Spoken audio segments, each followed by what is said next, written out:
Hello and welcome to the 6th episode of our 2022 Vitality T20 Blast preview shows in association with our friends at the Cricket Draft.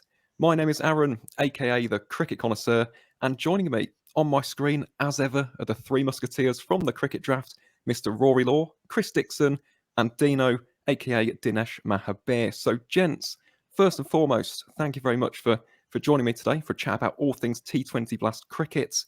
Obviously, game week 6 was absolutely incredible, wasn't it? We saw the Bears hit a domestic record total of 261 for 2 at Trent Bridge. Sam Hain, maiden T20 century. Absolutely outstanding, to say the very least. And it was a very, very high-scoring game week, wasn't it?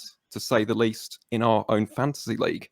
And at the end of game week 6, for the third week running, we have still got James Swift at the top of the TCCP Cricket Draft Fantasy League leaderboard. 10,583 points. That is going to be quite the deficit to overcome heading into game week 7. But talking of this week, game week 7 is quite a special one, isn't it, Rory? As we head into the week overview, because this is the big one, the triple game week. So what are the key pieces of stats, news, data? What should we be aware of heading into game week 7? Well, absolutely. Triple game week obviously is vitally important. Most people will be stacking their teams full of triple game week players. If you don't, you're likely to be left behind, particularly with, I think all 5 of the teams have fairly favourable fixtures. So worth keeping an eye on those. I think another thing that's worth keeping an eye on actually is what's going on with the tables. We're at the business end now, so some teams are going to have to take some risks with the bat. Could mean good things, could mean bad things, depending on what's going on with fixtures. You look at teams like Notts, you look at teams like Leicestershire, teams like Hampshire, who might need to do something a bit special with their net run rates to pull themselves into the top 4. So we could see some changes of strategy as we come into the end of the season. Absolutely, Rory. That's a very interesting point that you make there, because we are heading towards the business end of this year's group stage in the Blast. It's going to be very tight, isn't it? I'm looking at the North group. It is ridiculously tense. It's going to be incredibly nervous for us as fans of the respective counties, but goodness me, we are definitely in for a fascinating conclusion to the T20 Blast group stages in 2022. But aside from the week overview then, let's head into the next segment of today's show, which is, of course, our analyst picks. And you should know how this works by now, viewers. Of course, our first category for today is the banker, the marquee name, the person who you should be captaining in your fantasy cricket side ahead of game week 7. So, Dino, as is tradition here on the show, we'll start with you first, mate. Who have you selected as your marquee player for game week 7? Yeah, pleasure to be here, guys. This week it's going to be Sunil Narayan. Last week I famously said that he's a duck magnet. Sometimes, that he sometimes gets ducked. Yeah, well, he showed me. So Sunil, I'm taking him as my banker because over 3 games he's been the most consistent bowler, bringing in those points economy rate wise, and the wickets have been there too. So I expect him to get his bowling points over the next 3 games, and I'm banking on that. Everything else with the bat is a bonus. Please no duck, Sunil. I'm banking on you. Let's go. Let's go with this one. It's hard to not go with Sunil over these 3 games. I would agree with that, to be honest, Dino. He's not in my team, though.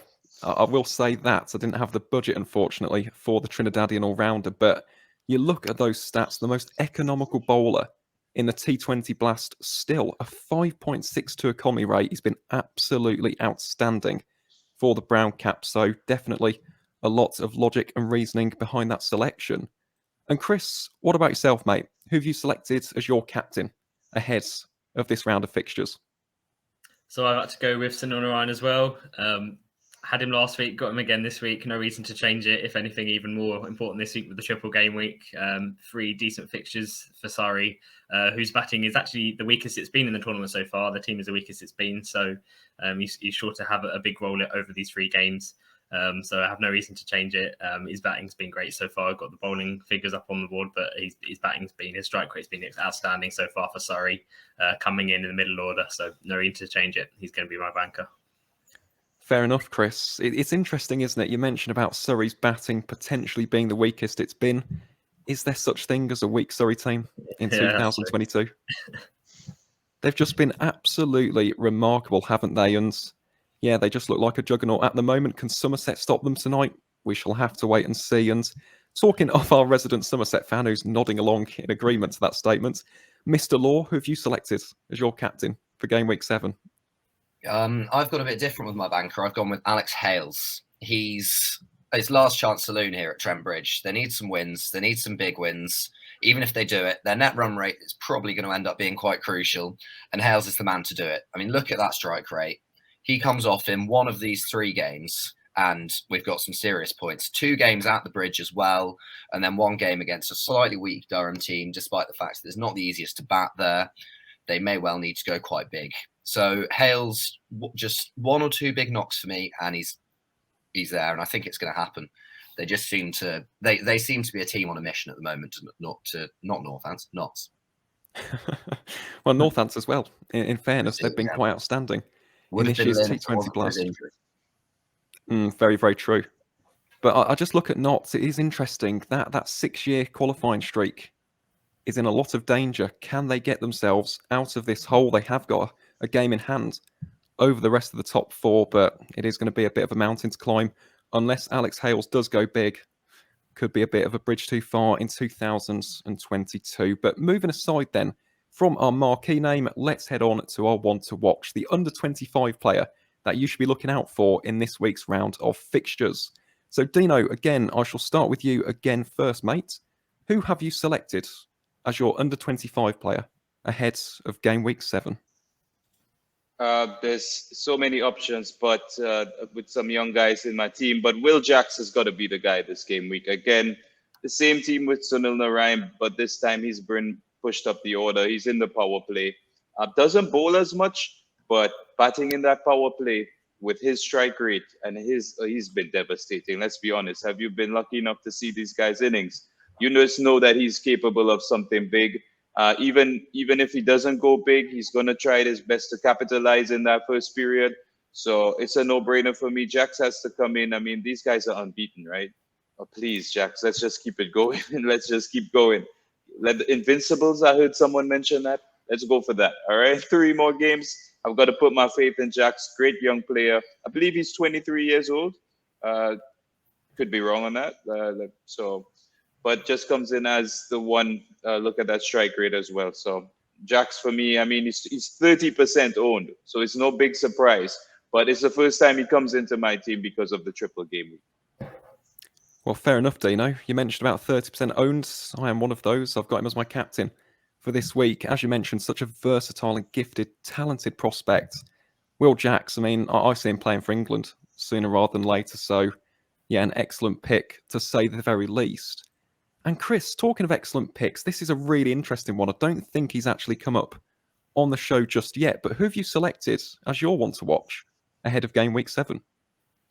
So I've gone for Hayden Kerr, the Australian overseas at Derbyshire. Hasn't had the best of tournament so far, but we speak about differentials going into the back end of this tournament, and he's certainly going to be a differential player. He's only got 1% ownership, which for an overseas player is very low, especially for one that has a triple game week this week. His batting, he's batted up the order in some games and down the order, in the middle order, lower order in others. But over 3 games, with his bowling and the opportunity to bat and the differential players if you're trying to climb the table with someone like this fires, that will propel you up the table. His overall T20 bowling average is actually very good. It's 17.94. He hasn't quite done that so far this tournament, but if he comes good, he's a player that could really make a difference given his lower ownership. And that's the key, isn't it, Chris? I mean, you can tell, to be honest, can't you, viewers? We do take this quite seriously when we talk about differentials and percentage ownerships. We're not taking this lightly in 2022. But again, he could be a key player, and obviously Derbyshire with that triple game week could pay off. We shall have to wait and see, won't we, Chris? Heading into game week 7. But finally, Rory, what about yourself, mate? Who have you selected as your under 25 year player to watch ahead of this week's rounds of T20 Blast matches? I'm sticking slightly with my last chance saloon theme, but on a slightly different trend this week with Tom Banton.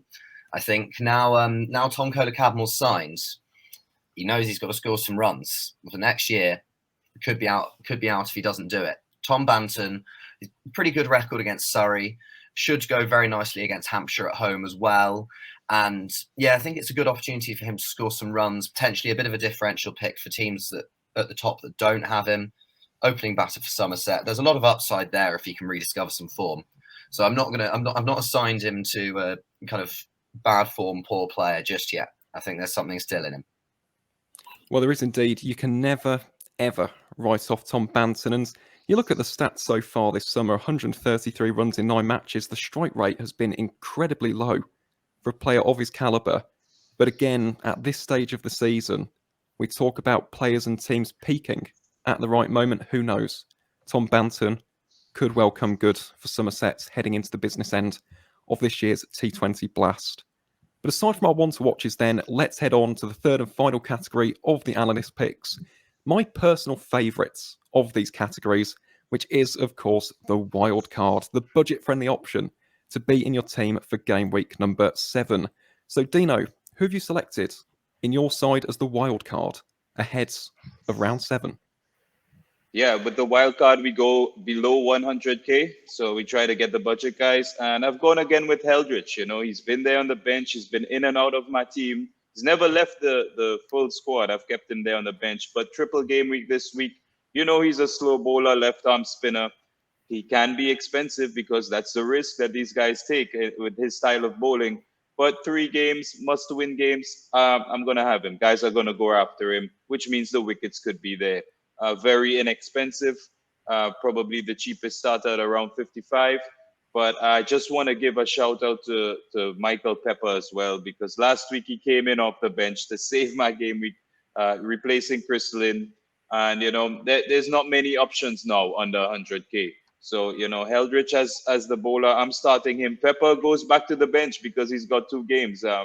But I just wanted to mention that on the bench, all of my guys on the bench are under 100K. So it's just about that bench boost. For example, just want to say that Riyad Ahmed, as good as he's been, he's got 1 game week this week. So he's the one that Heldrich comes in for. Yeah, that makes sense, to be honest, Dino. I also have Ryan in the squad, but again, just the single game. It is a shame because he's been in absolutely brilliant form. But again, we have to think of it tactically at this stage of the campaign. And Chris, what about yourself, mate? Who have you selected as your wild card heading into game week number 7? So I've gone for Gus Atkinson at Surrey. Another differential player. This guy only has 2% ownership in the game. He was actually outstanding last year. His career T20 bowling average is only 18.72, but he just hasn't been able to get a game, such as being Surrey's strength. But missing a few bowlers now, with Overton being called up for England and a few away in the Netherlands, he's likely to play these 3 games. So he's another great potential differential pick going into these 3 games, which is why I've gone for him. Yeah, to be honest, Chris, I'm a big fan of that pick. Again, low ownership, and he's a very capable and handy T20 bowler. Goes massively under the radar, in my view, does Gus Atkinson. So, yeah, I think that's quite the sensible pick. And, yeah, fingers crossed for yourself, mate. That does pay off heading into this week's round of fixtures. And Rory, last but by no means least, who have you selected as your budget-friendly option for this week's round of fixtures? I'm with Dino with Freddie Heldrich. He's just such good value for what he's offering to the team, and I think should really thrive in these set of fixtures. Interestingly, man who is mentioned the most on this podcast out of any other man, Sam Hayne, doesn't like a bit of left arm wrist spin. So I've got Freddie Heldrich just having a good time against that Birmingham Bears middle order. And yeah, 3 game weeks, bowling 3 to 4 overs a game. Left arm wrist spin, bit different naturally. There's quite a lot of ways it could go very well, to be honest. So I'm going to be keeping the faith in Heldrich for a while. Fair enough, Rory. Obviously, as the resident Birmingham Bears / Warwickshire fan on the vodcast, obviously I'm hoping that isn't the case. And Sam Hayne, the man, the myth, the legend, who should be in an England shirt by now, will, of course, take a liking to both Freddie and the rest of the Northants bowlers on Wednesday. But we shall have to wait and see, won't we? Again, a sensible option. Left arm wrist spin, there is nothing like it, is there? We love watching the likes of Jake Linsott and Freddie Heldrich in this year's T20 Blast. But aside from our categories and our picks then, let's head on to our penultimate segment of today's show, which is, of course, our Analyst 11s. And Dino, I shall start with you first, mates. Who have you selected in your side heading into game week 7? Well, the massive sweeping changes have come in. I've made 4 out of the 5 possible changes this week. And I'll start with the batting lineup. The top 3 is going to be Smeed, Hales, and Masood. Yes, no Russo, guys. There's no Russo there. I'm banking on Will Smeed doing the business so that Russo doesn't get that much to do. Oh, well, hopefully. So those 3 at the top, again, very risky. They haven't been, aside from Masood, who's been pretty consistent. Hales and Smeed have been 50-50. And but their strike rates have been so incredible. I'm still going with them. I'm not jumping on the Hayden train. I'm not jumping on the Russo train. I'm sticking with the guns, just for now anyway. And going forward, Tim David, I just think he has a couple of easy games before his brethren come back from England duty. So I'm sticking with him. Actually, David, Critchley, and Rashid Khan on that team are the only guys that don't have triple game weeks. Just because I think that, Critchley's been so consistent, I'll keep him in. Rashid Khan, he just got started, didn't hit the ground running. That's my dog. He didn't hit the ground running, but I expect him to, over the next 2 games, must win games. So he's got to come to the party. Jackson, Ryan, 2 all-rounders that we expect to do the business. Duckett comes in just because of the triple games, and he's come up the order when they need the runs. So Duckett he hasn't been on fire this tournament, but I think over these 3 games, they need him. And I'll bank on him as well. Just the one new name in there, Peter Siddle, who's been doing it in the county championship. I saw his last 2 games. He's been good. He got one over, he got 3 wickets, and maybe that skewed the stats a bit. But I think, he's a seasoned campaigner. He knows what it's about. I think it's the business end, as Rory said, and that's my team in a nutshell. So, 3 guys who don't double, and those 3 guys, I think, still have 2 games. And yeah, that's it. Looking to maintain my position because it's getting tight. The competition's heating up. It most certainly is, Dino. As we shall get on to conclude today's show, it is getting very, very tense between us 4 as a collective. I think there's less than 1,000 points between all 4 of us. So again, will that side be enough to tip you over the edge in game week 7? We shall have to wait and see. Only time will tell. But aside from Dino's 11 then, let's move on to Chris's. Chris, who have you selected in your side heading into this week's round of matches? So for my batters, I've gone for a powerful lineup of Hales, Clark and Smeed. 3 very powerful batters playing on some of the best wickets at their home grounds. All have triple game weeks, so I brought those 3 all in. For the all-rounders, I won with Narain, Nisham, Gregory and Kerr. Again, all got triple game weeks. A few differences in there. I brought Gregory in this week. I'm trying to look for players that kind of haven't featured so far that could potentially do decently. He's done okay so far. Slightly lower ownership than the others, and I thought, okay, I'll bring him in, take a punt on him. And then with the bowlers, I've gone with Rashid Khan, Gus Atkinson and Freddie Haldrich. Rashid Khan I've kept in because I think he has over 2 games, he still has the power to be as good as those on 3 games, especially with the batting. If he comes in and gets a quick 20 odd off 10 balls, that will really benefit him. And the same with Finn Allen. He did well last game week. His very high strike rate has a very high strike rate, and over 2 games, I still believe he has the potential to kind of match those on 3 games. And I didn't want to take the extra hit with him. So that's my 11 for this week. Fair enough, Chris. I must say on paper, some interesting selections with the differentials, but I do like them. Lewis Gregory, very underrated T20 player, has international experience for England. Finn Allen was excellent in Chesterfield, and then Gus Atkinson. I've already said it, a very, very under the radar pick. So again, I do think you might have a strong game week heading into this week's round of fixtures. And talking to someone who needs a very, very strong game week indeed, let's bring the sceptical cricketer back onto our screen. Rory, who have you selected in your side as we see it on the screen heading into this week's round of T20 Blast fixtures? I've gone similarly powerful with the batting. Chris Lynn is as my captain. That may change if he doesn't play this week. He may come out of my team if he doesn't play this week.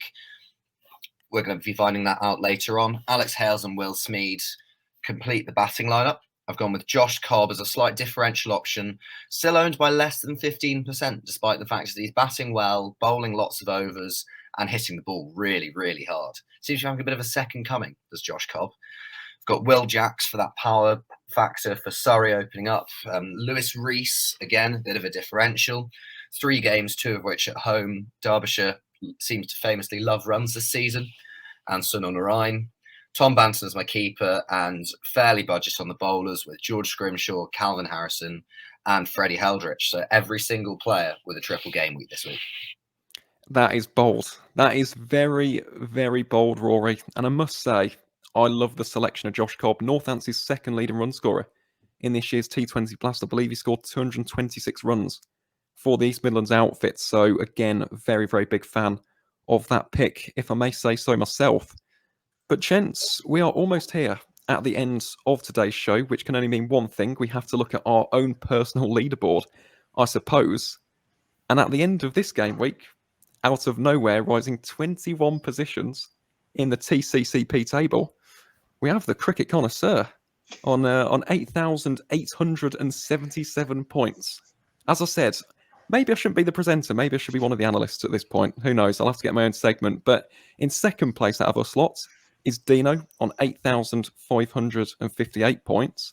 Chris is in third on 7,830 points.